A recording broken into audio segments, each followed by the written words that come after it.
Good morning. I'm in my truck studio right now, and I was listening to the preacher preach a message the other day on Genesis 18 and 19. This is when the angels went down to visit Sodom and Gomorrah to see if the cry of the land was as evil as was reported to them, basically. And so this is when God appears as a theophany. A theophany is when God appears in a bodily form pre-Jesus, before the time of Jesus. Now, of course, we all know that Jesus is God in a bodily form. The Bible plainly states this in Colossians and among other places. So when God basically speaks to Abraham and says those two, their other two angels, are going to Sodom to scope out the situation, Abraham knew. He immediately knew what was going to happen. He knew that Sodom was a very, very wicked place, and he knew there'd be trouble. His nephew Lot and his family lived there.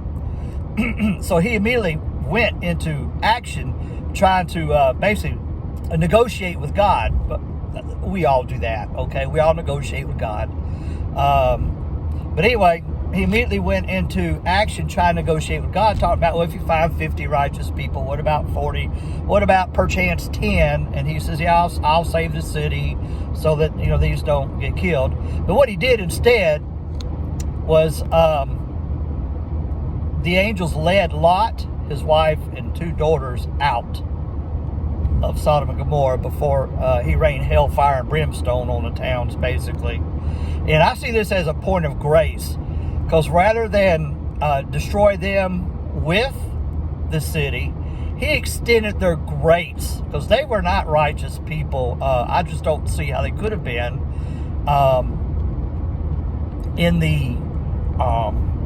because they chose to live in a wicked area.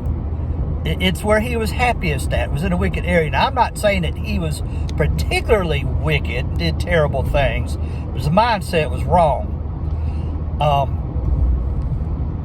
Basically, the angels led them out of the town, and the town got destroyed. But just, I've been a student of the Bible for about 35 years, and you just catch on to things sometimes that you hadn't caught on to before.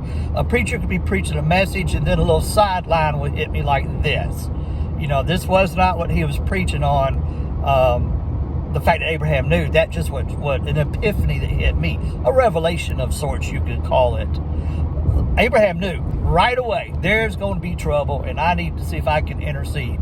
By the way, as Christians, we should all be interceding for trouble. We should all be interceding for our loved ones, our enemies, our country. And the Bible says to, in our particular case, or at least in mine, it says to pray for your leadership and to pray for your enemies, and both of them are the same person right now. Anyway, look here. God's blessings. Y'all go home, read your Bible.